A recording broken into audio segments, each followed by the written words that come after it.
Shalom Aleichem, selamat damai sejahtera bagi saudara pemirsa sekalian dimanapun Anda berada di seluruh tanah air Indonesia yang kita cintai ini.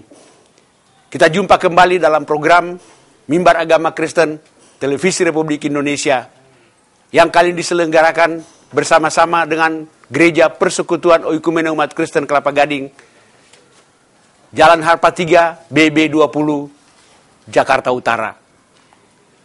Kali ini, Mimbar Agama Kristen ini diselenggarakan dengan tema Persekutuan Oikumene Umat Kristen menjadi berkat bagi sesama.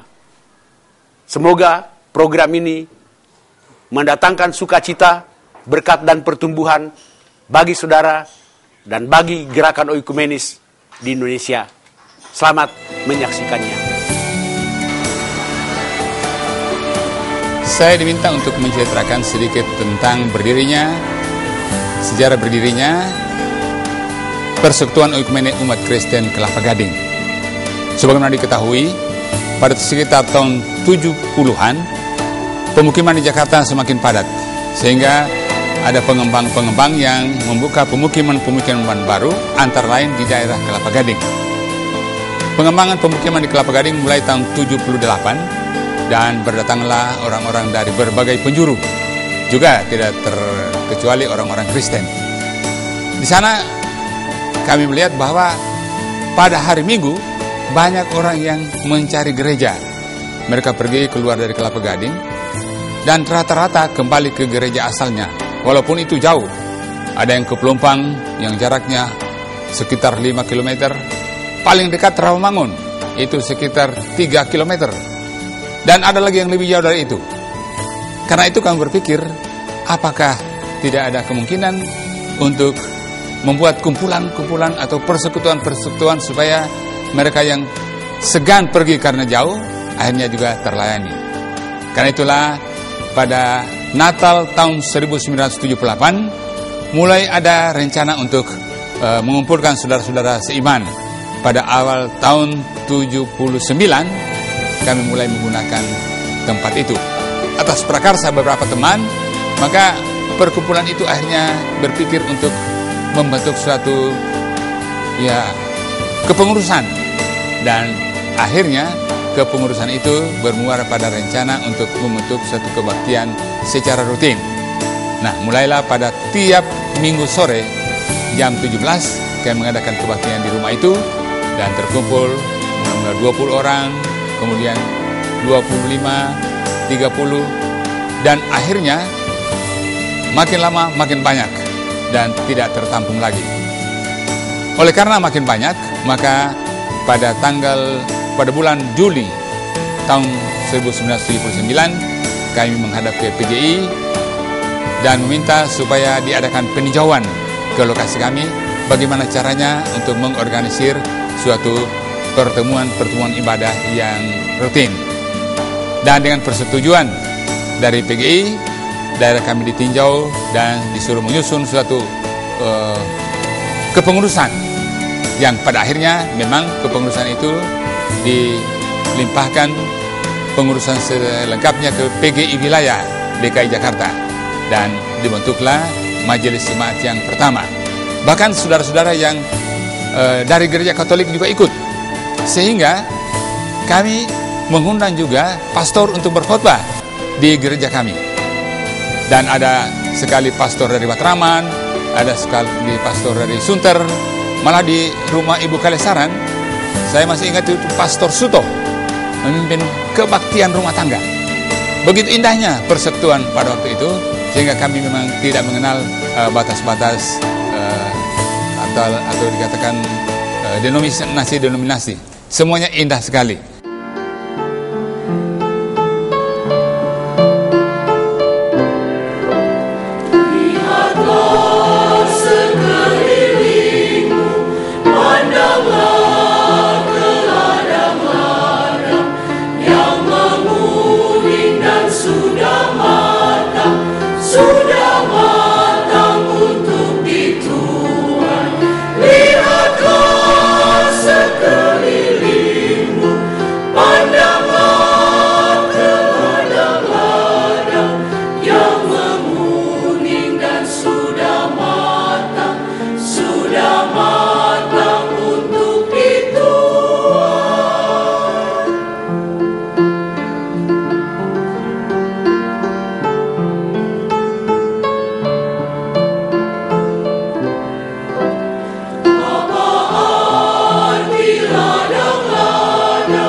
Saudara-saudara yang dikasihi Tuhan Yesus Kristus, tema kita hari ini adalah persekutuan oikumene umat Kristen menjadi berkat bagi sesama.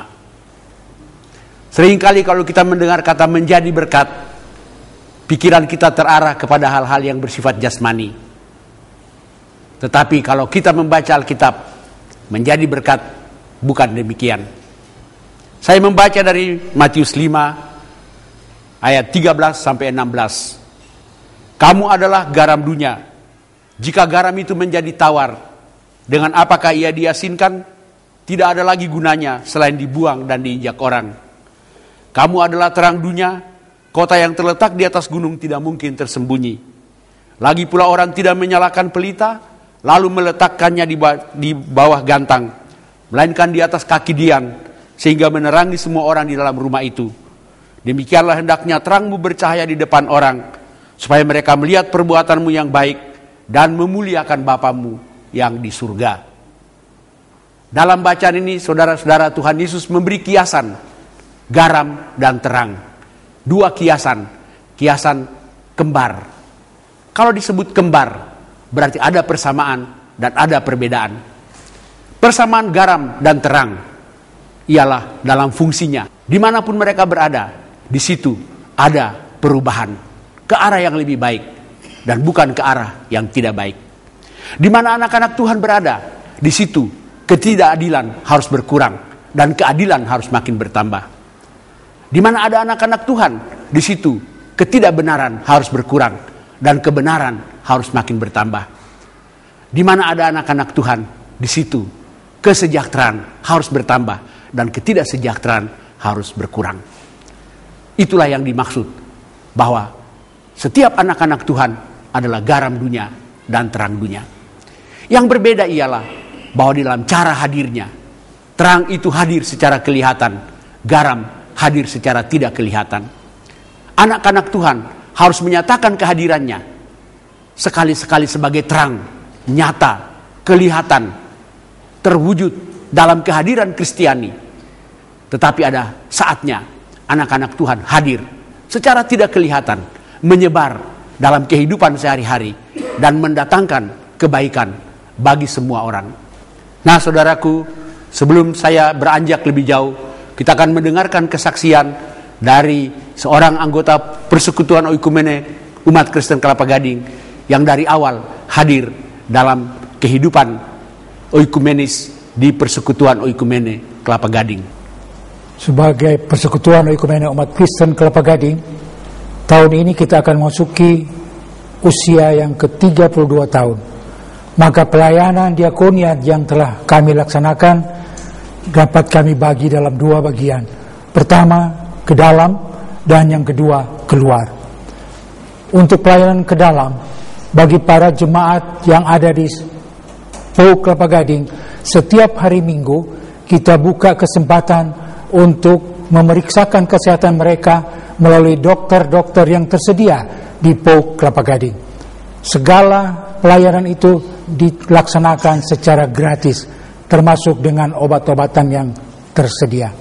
Begitu juga bagi para jemaat yang diperlukan untuk pelayanan rumah sakit, dalam hal ini di Opnam atau pelayanan rawat, bidang diakonia juga membantu dana untuk mereka pergunakan dalam kesempatan pelayanan di rumah sakit. Bagi jemaat yang kebetulan ditimpa kedukaan, maka POUK Kelapa Gading juga menyediakan sumbangan dasar. Sumbangan dasar itu berupa peti jenazah, termasuk juga dengan mobil ambulans dan juga tanah untuk pemakaman. Hal tersebut telah berlaku bagi jemaat-jemaat yang ada di POUK Kelapa Gading yang sampai saat ini sudah lebih dari 20 keluarga yang menikmati hal itu. Bagi para lansia yang berstatus janda atau duda, kita juga membantu mereka setiap bulannya dengan suatu dana bagi kelangsungan hidup mereka. Selama ini POU Kelapa Gading telah menyiapkan juga tenaga untuk membantu BNN khususnya bagi pusat rehabilitasi narkotika di Lido, Bogor. Dan juga melalui kelompok kerja PGI, kita juga ikut bersama-sama di dalam pelayanan di lembaga pemasyarakatan. Hal-hal yang lain juga selama ini bila terjadi gempa bumi atau hal-hal banjir atau yang lain, POU Kelapa Gading tetap bersedia untuk membantu. Baru-baru ini melalui PGI, maka kami telah bersama-sama untuk membantu akan banjir di Wasior, termasuk juga gempa bumi Gunung Merapi, meletusnya Gunung Merapi, dan itu semua telah berhasil dilaksanakan melalui PGI wilayah DKI. Hal-hal lain juga termasuk membantu lembaga Alkitab untuk pelayanan menyediakan Alkitab-Alkitab untuk disebarkan bagi mereka-mereka yang sangat membutuhkan di daerah-daerah terpencil. Dan itu telah dilaksanakan dengan baik selama beberapa waktu ini. Demikian sekilas mengenai pelayanan diakonia yang telah dilaksanakan oleh Persekutuan Oikumene Umat Kristen Kelapa Gading.